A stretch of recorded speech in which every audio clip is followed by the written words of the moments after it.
Hello everyone, আজকে সবাইকে welcome আমার একটা নতুন ভিডিওতে। আজকে ভিডিওর টপিক হলো smartphone camera versus Sony ZV-E10, what's the difference. Actually smartphone camera আর ZV-10 এর কম্প্যারিজন করার মেন কারণ হচ্ছে অনেকজনের মনের প্রশ্ন থাকে। ফর এক্সাম্পল, আমি যেরকম ইউজ করছি এখন আমার স্যামসাং S20 স্মার্টফোন, বা অনেকেই আইফোন ইউজ করে, সেই স্মার্টফোনগুলোতে যথেষ্ট ভালো 4K ভিডিও কোয়ালিটি রেকর্ড হয়। সো কেউ যদি ক্যামেরাটা পারচেস করতে চায়, মানে কি অ্যাকচুয়াল বেনিফিট পাবে এই ক্যামেরাটা থেকে, যেটা ওটার ফোন থেকে হয় না। কারণ অনেকজনই আছে যারা এখনো কন্টেন্ট ক্রিয়েশনে বা ভ্লগ ওগুলো তারা ফোন থেকেই শ্যুট করে। আমিও প্রথমে যখন ভিডিও শ্যুট করতাম আমি ফোন থেকেই করতাম।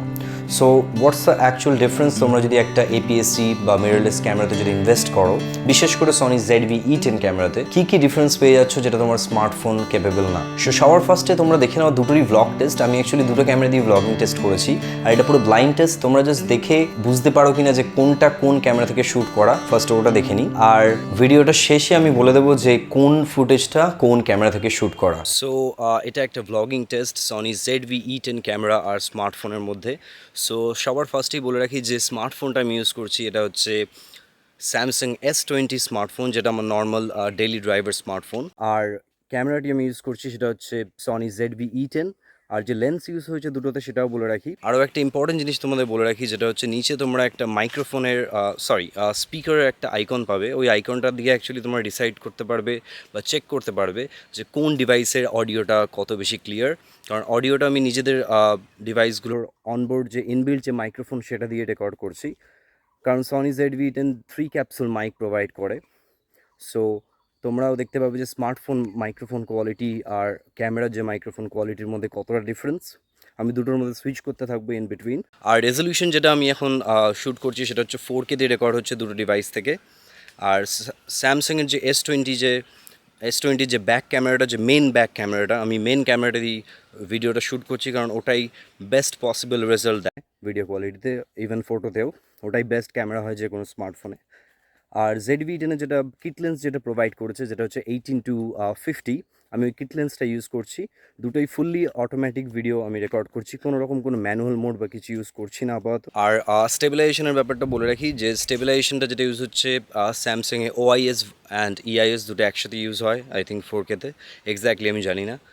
আর সনি ZV-E10 আমি কোনো রকম কোনো স্টেবিলাইজেশন ইউজ করছি না, কারণ আমি ক্যাটলেস ব্রাউজারে 10% ক্রপ করে একটু স্টেবল করে দেবো। আর এটা একটা ব্রড ডে লাইটে শ্যুট করছি। তোমাদের ডাইনামিক রেঞ্জ বা ওগুলোতে তোমাদের একটা আইডিয়া চলে আসবে যে কী টাইপের ডাইনামিক রেঞ্জ তোমরা পাচ্ছ দুটো ক্যামেরা থেকে। সো দেখি তোমরা ঠিক বলতে পারো কি না। তোমরা নিচে কমেন্টে জানাও যে ক্যামেরা এইটা কি স্মার্টফোন নাকি ক্যামেরা বিটা স্মার্টফোন, বা ভাইস ভার্সা, যে ক্যামেরা এটা কি ZV-E10 নাকি ক্যামেরা বিটা ওটা। সো ভিডিও লাস্টে আমি তোমাদের জানিয়ে দেবো যে কোনটা কোন ক্যামেরা থেকে শ্যুট করা, তাহলে তোমরাও চেক করতে পারবে যে তোমরা কতটা ঠিক বা তোমরা ভুল অ্যান্সার দিয়েছো কিনা।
সো আশা করি তোমরা ব্লাইন্ড ফুটেজটা দেখে নিয়েছো, ব্লাইন্ড টেস্টটা, অ্যান্ড যারা আগে থেকে বুঝতে পেরে গেছো কোনটা কোন ক্যামেরা থেকে শ্যুট করা তাদেরকে কংগ্র্যাটস, কারণ তারা অ্যাকচুয়ালি জানে যে কী কী ডিফারেন্স আছে একটা মিররলেস APS-C ক্যামেরা আর একটা নর্মাল স্মার্টফোন সেন্সরের মধ্যে। সো এবার চলে আসি যে ডিফারেন্স মোটামুটি কী কী আছে। ফার্স্ট অফ অল তোমরা ZV-E10 যেহেতু এটা APS-C ক্রপ সেন্সর একটা ক্যামেরা, এটা পুরোপুরি তোমাকে একটা আনএডিটেড একটা ফুটেজ তোমাকে দেবে। প্লাস যেহেতু এটা অনেকটা লার্জ সেন্সর স্মার্টফোনের সেন্সরের তুলনায়, লো লাইটে তোমরা যখন ভিডিও শ্যুট করবে তোমরা দেখতে পাবে যে লো লাইট পারফরমেন্স একটা স্মার্টফোনের থেকে অনেক গুণ বেশি বেটার পারফর্ম করে ZV-E10। আর যেহেতু এটা একটা ডেডিকেটেড ক্যামেরা, এটার কাজ হচ্ছে শুধু ফটো ক্যাপচার আর ভিডিও ক্যাপচার করার জন্য। সো এটার যে কোয়ালিটি সেটা তোমার স্মার্টফোন কখনোই ম্যাচ করতে পারবে না, তুমি যতই ভালো স্মার্টফোন কিনে নাও। প্লাস স্মার্টফোন কি করে, এখনকার যত স্মার্টফোন আছে তার মধ্যে যে SoC যেটা আছে, সিস্টেম অন আ চিপ, যেটা ওটা অলরেডি কম্পিউটেশনাল ফটোগ্রাফি ইউজ করে। তার সব থেকে বড় এক্সাম্পল হচ্ছে গুগল পিক্সেল যে সিরিজটা আছে, ওর হার্ডওয়্যার অনেক ওল্ড, বাট যখনই তোমরা ফটো তুলবে ওটা প্রসেসিং যে ওর AI ইঞ্জিনটা আছে ওটা অনেক বেশি সুন্দর করে দেয় ফটোটা, one of the best photo actually provide করে। বাট প্রবলেম হচ্ছে ওটাই ভাবো তোমার ওই লুকটা বা ওই ফটোটা চাই না। সো একটা APS-C ক্যামেরা তোমাকে ওই ফ্লেক্সিবিলিটি দেয় যে তুমি তোমার টেস্ট হিসেবে ওটাকে টুইক করতে পারবে, কারণ এটা তোমাকে একদম আনএডিটেড একটা বড় সেন্সর থেকে ইমেজটা ক্যাপচার করে, যেই ইমেজটা বা যেই ভিডিওটার মধ্যে প্রচুর ইনফরমেশন থাকে যেটাকে নিয়ে তুমি টুইক করতে পারবে, করে পুরোটাই একটা আলাদা মুড দিতে পারবে যেটা তুমি চাইছো তোমার ভিডিওতে। প্লাস যেহেতু এটা একটা ডেডিকেটেড ক্যামেরা, এর মধ্যে প্রচুর অ্যাক্সেসরিজ তোমরা ইনক্লুড করতে পারবে, লাইক এর মধ্যে ভিডিও লাইটস বা মাইক্রোফোনস, ইভেন সনির যে হট শু মাউন্ট যেটা আছে, সনির নিজস্ব মাইক্রোফোন বা অন্য মাইক ইউজ করতে পারবে, ওয়্যারলেস মাইক, প্রচুর একটা প্রফেশনাল ভিডিওতে যা যা অ্যাক্সেসরিজ লাগে তোমরা সবই অ্যাটাচ করতে পারবে, কারণ এটা প্রপার, এটা একটা ক্যামেরা, যেগুলো স্মার্টফোনে অনেক সময় সম্ভব হয় না। আর নেক্সট ডিফারেন্স যেটা আছে সেটা হচ্ছে বিট রেট। ফোনের ভিডিও কোয়ালিটি যতটাই ভালো দেখতে লাগুক স্মার্টফোন স্ক্রিনে, ওর মধ্যে মেটা ডেটা মানে যে ইনফরমেশনটা যে ভিডিওটা ক্যাপচার করছে ওই ইনফরমেশনটা অনেকটাই কম ক্যাপচার করে, কারণ ওর বিট রেটটা অনেকটাই কম। সনি ZV-E10 অনেক হাই বিট রেটে তোমরা ভিডিও রেকর্ড করতে পারবে 4K 30 ফ্রেমসে। সো এগেইন যখন তোমরা ওটাকে এডিট করবে বা কম্পিউটারে নিয়ে যাবে, ক্রপ করবে, ওটার মধ্যে অনেক বেশি ডেটা অ্যান্ড ইনফরমেশন স্টোরড আছে, যেটাকে নিয়ে তুমি তোমার এডিটে খেলতে পারবে আর নতুন একটা ফিল দিতে পারবে তোমার ভিডিওটাকে। আর নেক্সট একটা ইম্পর্টেন্ট জিনিস বলতে চাই, সেটা হচ্ছে কালার সায়েন্স। যেহেতু ফোনের মধ্যে অলরেডি SoC যেটা আছে, সিস্টেম অন আ চিপ, ওই ডিসাইড করে যে তোমার ভিডিওটা কেমন লুক হবে। বেসিক্যালি প্রসেসরেরই কাজ ওটা, ভিডিওটাকে প্রসেস করে তোমাকে একটা ফাইনাল প্রোডাক্ট দেখানোর। সো অলরেডি ওর মধ্যে যে কালার, ওর মধ্যে শার্পনেস, ওগুলো অলরেডি বেকড ইন হয়ে থাকে। সো এডিটিংয়ে তোমরা অতটা ফ্লেক্সিবিলিটি পাবে না যে তোমরা ভিডিওটাকে পুরো ড্র্যাগ করে একটা অন্য সিনেম্যাটিক ভিউ দিতে চাও। কিছু কিছু ক্ষেত্রে হয়তো হবে, বাট ম্যাক্সিমাম ক্ষেত্রেই ওটা হবে না যেটা তোমরা ZV-E10 ক্যামেরাতে পাবে, কারণ যেহেতু এটা বললাম আগেই, এটা একটা ফুটেজ ক্যাপচার করে যার মধ্যে প্রচুর ইনফরমেশন থাকে, যেটাকে নিয়ে তোমরা এটাকে পুরো একটা প্রফেশনাল কোয়ালিটি ভিডিও বানাতে পারবে। প্লাস যেহেতু এটা ডেডিকেটেড একটা ক্যামেরা APS-C, এর মধ্যে ফুল ম্যানুয়াল কন্ট্রোলস অ্যান্ড বাটনস, তোমরা নিজের ইচ্ছা মতো ওটাকে টুইক করতে পারবে। Plus even shortcut buttons and everything, proper একটা ক্যামেরা এটা, আর ওটা একটা স্মার্টফোনের মধ্যে ক্যামেরা, এটাই হচ্ছে ডিফারেন্স। আর এই ক্যামেরাটার মধ্যে তোমরা প্রফেশনাল ইনপুটস অ্যান্ড প্রফেশনাল সনির যে ফেমাস S-Log বা পিকচার প্রোফাইলসগুলো আছে ওগুলো পেয়ে যাচ্ছ।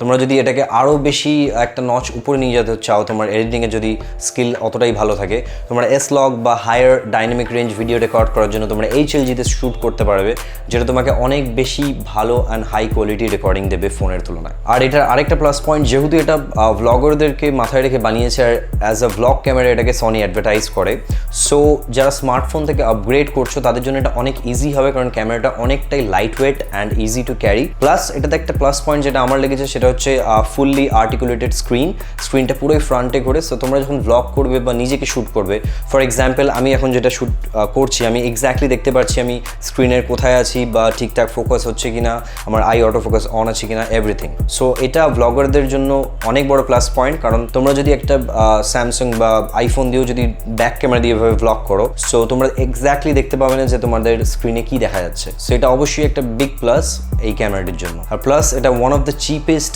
সনি মিররলেস ক্যামেরা, যার মধ্যে এত ফিচার্স আছে। প্লাস এটা সবচেয়ে লাইট ওয়েট অন্য DSLR বা অন্য মিররলেস ক্যামেরার তুলনায়। আর next plus point, next difference যেটা আছে সেটা হচ্ছে এটা তোমরা ফিউচারে যদি কোনো প্রফেশনাল কাজ করতে চাও, ফর এক্সাম্পল তোমরা কোনো ফটো শ্যুট করতে চাও বা ওয়েডিং শ্যুট করতে চাও, মডেল শ্যুট, প্রোমো ভিডিওস, তোমরা সব কিছু এটা দিয়ে করতে পারবে। মানে তোমাদের যদি আর্নিংয়ের ইচ্ছা থাকে ফিউচারে, যে তোমরা এটা দিয়ে শুধু ভ্লগ না, ফিউচারে এটা দিয়ে ফটোগ্রাফিও করতে চাও, সিরিয়াস ফটোগ্রাফি বা ওগুলো করতে চাও, তোমরা হাইফাই যখন লেন্স কিনবে তখন তোমরা ওগুলোকে ইউজ করতে পারবে ওটার সঙ্গে। কারণ যখনই তোমরা কোনো পেইড ওয়ার্ক বা প্রিন্টসের কাজ করবে, ওটা তোমার স্মার্টফোন ওটার জন্য ক্যাপেবল না। তোমার স্মার্টফোনে যতই ভালো ফটো তোলো না কেন, তোমরা যখন প্রিন্ট করবে ওটা, তখনই ওর অ্যাকচুয়াল যে কোয়ালিটিটা তোমরা বুঝতে পারবে যে ওটার মধ্যে কত over sharpening and other things, যেটা অলরেডি বেকড ইন করে দিচ্ছে সফটওয়্যার তোমার বিহাফে। ইভেন এটা প্লাস পয়েন্ট হলো যেহেতু এটা প্রপার ক্যামেরা, আর এর মধ্যে সনির APS-Cর যে লেন্স কালেকশনটা ওটা অনেকটাই হিউজ। তোমার রিকোয়ারমেন্ট হিসেবে তোমরা পার্টিকুলার ওই লেন্সটা ইউজ করতে পারবে, আর নিজের ডিজায়ার যে লুকটা তোমরা চাইছো, যে ফিল্ড অফ ভিউ বা যে ব্যাকগ্রাউন্ড ব্লার, ওটা পুরোটাই তোমরা কন্ট্রোল করতে পারবে। স্মার্টফোনে যেরকম তোমরা ফিক্স লেন্স একটা পাচ্ছ, যেটা পাচ্ছ ওটাই পাচ্ছ, ওটাকে নিয়ে আর কিছু তোমরা করতে পারছো না। ইভেন ওয়াইড গেলে তোমাকে ফিজিক্যালি ওয়াইডে যেতে হবে, আর তোমরা যদি জুম করতে যাও তোমাকে ফিজিক্যালি অনেকটা জুমড ইন হয়ে তোমাকে ক্যাপচার করতে হচ্ছে।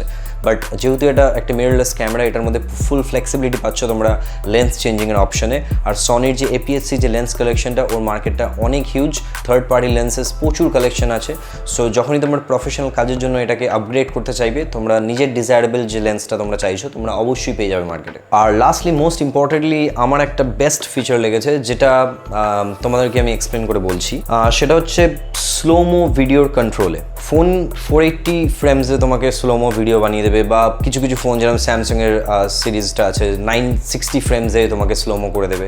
বাট প্রবলেমটা এটাই হচ্ছে যে তুমি অত স্লোতে পেয়ে গেলে, কিন্তু ওই কোয়ালিটিটা এতটাই বাজে আছে যে তোমরা কোনো প্রপার ভিডিওতে বা প্রপার প্রফেশনাল ওয়ার্কে তোমরা ওটাকে ইউজ করতেই পারবে না। ইভেন তোমাকে বলছি ফর এক্সাম্পল, তোমরা যদি একটা 4K-তে ব্লগ শ্যুট করো, আর তার মধ্যে একটা 480 ফ্রেমস বা 120 ফ্রেমসের একটা স্লোমো শ্যুট করলে ওই সেম ক্যামেরা দিয়ে সেম ফোন থেকে, যখন এটা তোমরা কম্পিউটার ইউজ করবে, তোমরা যখন দুটো ফাইলকে যখন একসাথে যখন ওটাকে মার্জ করবে, তোমরা নিজেরাই বুঝতে পারবে যে দুটো কোয়ালিটির মধ্যে কত ডিফারেন্স। ওর বিট রেট অনেক কম, প্লাস কোয়ালিটিতে প্রচুর হিউজ ডিফারেন্স পাবে নর্মাল 4K ভিডিওতে আর নর্মাল যে তোমরা স্লোমো রেকর্ড করছো, যেটা ZV-E10 ওই ক্ষেত্রে নয়। তার কারণ হচ্ছে তোমরা যদি ফুল HD ভিডিও রেকর্ড করছো যে কোয়ালিটিতে, যে বিট রেটে, তোমরা যদি স্লোমো রেকর্ড করো ওই সেম বিট রেটই তোমরা 120 ফ্রেমসে রেকর্ড করতে পারছো। আর বাই দ্য ওয়ে ZV-E10 যে স্লোমোটা ওটা 1080p-তেই রেকর্ড হয়, বাট 1080p দেখে তোমরা ঘাবড়ে যেও না, কারণ কিছু কিছু ফোনে 4K-তেও হয়তো স্লোমো হয়তো রেকর্ড করে, আমার জানা নেই। ওটার যে 4K স্লোমো আর এটার যে ফুল HD স্লোমো, দুটোর মধ্যে আকাশ পাতাল ডিফারেন্স। এটার যে ফুল HD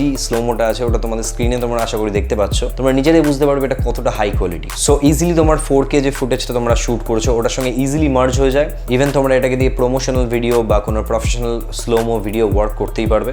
আমার চ্যানেলে অ্যাকচুয়ালি অনেক শর্টস যত দেখতে পাবে ওগুলো সব এই ক্যামেরা থেকে শ্যুট করা হয়েছে, তোমরা এক্স্যাক্টলি দেখতে পাবে যে এটার কোয়ালিটি কেমন। যদিও বিট রেটটাকে অনেক কম্প্রেস করে দেয়, তাও তোমাদের একটা আইডিয়া চলে আসবে যে ফোন থেকে কতটা ভালো রেকর্ড করতে পারে স্লোমো ভিডিও এই ক্যামেরাটি। আর এটার মধ্যে ফুল কন্ট্রোল তুমি পেয়ে যাচ্ছ, তুমি কিভাবে স্লো মোশন চাও, যত সেটিংস তোমরা নর্মাল ভিডিওতে পাচ্ছ ওই সেম সেটিংস, সেম ম্যানুয়াল সেটিংসে তোমরা একটা প্রপার স্লোমো শ্যুট করতে পারবে হাই বিট রেটে। এটা একটা হিউজ অ্যাডভান্টেজ ক্যামেরা আর স্মার্টফোনের। এবার লাস্টলি বলে রাখি যে মোবাইল কোন কোন জিনিসে বেটার। আমার মনে হয় যে সবই যে ক্যামেরা বেটার না, মোবাইলেও অনেক জিনিস বেটার আছে এই ক্যামেরাটার তুলনায়। এটা যতটাই স্মল হোক না কেন, একটা স্মার্টফোনের থেকে লাইট ওয়েট আর ইজি টু ক্যারি একদমই নয়। সো পোর্টেবিলিটি যদি তোমাদের ফার্স্ট প্রায়োরিটি থাকে, তাহলে আমার মনে হয় যে তোমাদের স্মার্টফোনেই কাজ হয়ে যাবে, কারণ পোর্টেবিলিটির দিক থেকে স্মার্টফোনকে বিট করার মতো কোনো DSLR বা কোনো মিররলেস ক্যামেরা নেই, সেটা যতই স্মল হোক বা যতই লাইট ওয়েট হোক। প্লাস স্মার্টফোন হচ্ছে একটা কনভিনিয়েন্ট, তোমার কাছে অলওয়েজ ওই ক্যামেরাটা আছে, তোমরা কোনো শ্যুট বা তোমরা কোনো ভিডিও মিস করতে পারছো না। যখনই তোমার মনে হলো একটা ভালো কিছু দেখলে তোমরা জাস্ট শ্যুট করে নিলে স্মার্টফোন দিয়ে। ইভেন আমিও অনেক সময় যখন আমার কাছে ক্যামেরা ক্যারি করি না, বাট আমি বাইরে কোথাও গেলাম যেখানে কোনো ভালো জিনিস দেখলাম, আমি আমার স্মার্টফোন থেকে শ্যুট করি। কনভিনিয়েন্টের দিক থেকে যদি বলো, তোমরা স্মার্টফোনে অনেক বেশি কনভিনিয়েন্স পাচ্ছ, easy to carry, light weight, আজ ক্যামেরাটা অলওয়েজ তোমার পকেটেই থাকে। সো এই পয়েন্টটা ডেফিনেটলি স্মার্টফোনকে দিতে হবে। নেক্সট বেটার জিনিস স্মার্টফোনে যেটা হচ্ছে, স্মার্টফোন যেহেতু কম্পিউটেশনাল ফটোগ্রাফি ইউজ করে, তাই ওর ফটো ভিডিওসগুলো অলরেডি প্রি এডিটেড হয়েই আসে, মানে ওর মধ্যে অলরেডি কালার বুস্টেড করা থাকে, শার্পনেস বুস্টেড করা থাকে। সো তোমরা যদি এডিটিংয়ে না যেতে চাও বা নিজের কোনো পার্সোনাল লুক ক্রিয়েট না করতে চাও, অ্যাকচুয়ালি স্মার্টফোনই তোমাকে একটা ভালো আউটপুট দিয়েই দেবে, যেটা তোমরা ইজিলি শেয়ারেবল। কুইক আপলোডের জন্য ফর এক্সাম্পল তোমরা যদি রিলস বানাও বা টিকটক বা যেরকমই ভিডিও বানাও, যেটা ফোন থেকে শ্যুট করেই সঙ্গে সঙ্গে তোমরা আপলোড করে দিতে পারবে। বেসিক জাস্ট কাট বা তোমরা বেসিক যে এডিট হয় ওগুলো যদি করে আপলোড করতে চাও, সেটার কোনো অ্যাকচুয়ালি কম্প্যারিজনই হয় না এই ক্যামেরাটির সাথে। এই ক্যামেরাতে অ্যাকচুয়ালি তোমরা যে ফাইলগুলো শ্যুট করছো ওগুলো ইনস্ট্যান্ট ওয়াইফাইয়ের মাধ্যমে তোমরা স্মার্টফোনে সেন্ড করতে পারবে, কিন্তু তাতেও ওটা একটা এক্সট্রা স্টেপ। বাট স্মার্টফোনে তোমরা যখন কিছু রেকর্ড করছো অন দ্য গো, ওটা জাস্ট তোমরা জাস্ট ইনস্ট্যান্ট তোমরা আপলোড করে দিতে পারছো তোমার রিলসে বা ইউটিউব ভিডিওসে বা শর্টসে, যেটাই হোক। সো ওই দিক থেকে অনেক বেশি কনভিনিয়েন্স তোমাকে দেবে একটা স্মার্টফোন। সো অ্যাকচুয়ালি ডিসিশনটা তোমাদেরই, তোমরা অ্যাকচুয়ালি কি চাইছো একটা ক্যামেরা থেকে সেটা তোমাদের উপর ডিপেন্ড করে। তোমরা যদি অত বেশি সিরিয়াসলি না ইউজ করতে চাও, লাইক নর্মালি অকেশনালি তোমরা কোনো শর্টস বানাও বা বেসিক ইউটিউব ভিডিও বানাও এখন আপাততের জন্য, বা কোনো প্রফেশনাল কাজ করতে চাও না ফিউচারে, আমার মনে হয় স্মার্টফোনই কাফি তোমাদের ভিডিও করার জন্য। বাট তুমি যদি সিরিয়াসলি ভিডিও ক্রিয়েটার হও বা ভিডিও ক্রিয়েট করতে চাও, আমার মনে হয় তোমাদের একটা ZV-E10 বা এই টাইপের যে কোনো অন্য ক্যামেরা, যেরকম তোমরা যদি ক্যানন বেশি ভালো লাগে তোমরা ক্যানন R10 পারচেস করতে পারো, ওটাও স্মল কম্প্যাক্ট, এর থেকে একটু বেশি বড় বডি বাট এই টাইপেরই। সো তোমরা এই টাইপের কিছু ক্যামেরাতে ইনভেস্ট করতে পারো, ফিউচারে তোমার প্রফেশনাল ওয়ার্কও করতে পারবে এই ক্যামেরাতে। আর ইভেন তোমরা যত স্কিল যত ডেভেলপ করবে, তোমার ফুটেজ কোয়ালিটি, তোমরা এই ক্যামেরার ফুটেজটাকে অতই বেশি ভালো, অতই বেশি হাই কোয়ালিটি বানাতে পারবে, যেটা স্মার্টফোনে পসিবল না। সো তোমরা যদি ভিডিওগ্রাফি বা ফটোগ্রাফি নিয়ে সিরিয়াস থাকো, তাহলে আমার মনে হয় তোমাদের ক্যামেরাতেই যাওয়া উচিত, কারণ লং রানে তোমাকে এটা অনেক বেশি স্যাটিসফাই করবে। তোমরা লং রানে যত এটাকে শিখবে, তোমরা তত বেশি রিফাইন কোয়ালিটি, তত বেশি সিনেম্যাটিক, তত বেশি হাই কোয়ালিটি কন্টেন্ট ক্রিয়েট করতে পারবে, মানে হাই কোয়ালিটি ফুটেজ ক্রিয়েট করতে পারবে ক্যামেরা থেকে, যেটা ফোনে পসিবল নয়। সো এটা থেকে তোমাদের ক্রিয়েটিভিটি যে স্কিলটা আছে ওটাও ইম্প্রুভ হবে। ইভেন তোমরা ফিউচারে যদি ফুল ফ্রেম ক্যামেরা বা অন্য ক্যামেরাতেও যাও, তোমার অ্যাটলিস্ট বেসিক্সগুলো ক্লিয়ার থাকবে, কারণ তোমরা এই ক্যামেরাতেই ম্যানুয়াল মোডগুলো অলরেডি শিখে যাবে। সো ফিউচার অ্যাকচুয়ালি ডিপেন্ড করে তোমার কি নিডস। তোমরা যদি বেসিক ভিডিওগ্রাফার বা বেসিক রিলস বানাও, আমার মনে হয় কোনো দরকারই নেই। বাট ফিউচারে যদি এটাকে বাড়াতে হয় বা তোমার চ্যানেলটাকে বড় করতে চাও, প্রফেশনালি ভিডিও ক্রিয়েটিংয়ে আসতে চাইছো, সো আমার মনে হয় একটা APS-C ক্যামেরাতে ইনভেস্ট করা অনেক বেশি প্রফিটেবল তোমার জন্য। সো আজকের জন্য এইটুকুই। সো তোমাদের যদি কোনো কোয়েশ্চেন কোয়ারিজ থাকে, তোমরা অলওয়েজই কমেন্ট করতে পারো, আমি রিপ্লাই দেবো। অ্যাজ অন্য ভিডিওতে তোমরা দেখতে পাবে আমি রিপ্লাই দিই as soon as possible. Otherwise তোমরা যদি আরও ভিডিও চেক করা হয় ZV-E10 এর, আমার প্রচুর ভিডিও আছে আমার চ্যানেলে, সেটিংস নিয়ে, ব্যাটারি নিয়ে। লাস্ট ভিডিও আমি একটা দিয়েছিলাম, সেটা হচ্ছে লাইট নিয়ে, যেটা হচ্ছে সফট বক্স বেসিক্যালি, যেটা অলরেডি আমি এখন ইউজ করছি। তোমরা আশা করি দেখতে পাচ্ছ না, স্ক্রিনের বাইরে আছে। সো তোমরা ওই ভিডিওটা চাইলেও দেখতে পারো। এই যে সফটনেস, যে সফট ফলটা দেখছো, ওটা এই সফট বক্স ইউজ করেই আছে। So thank you for watching. আজকের জন্য বাই।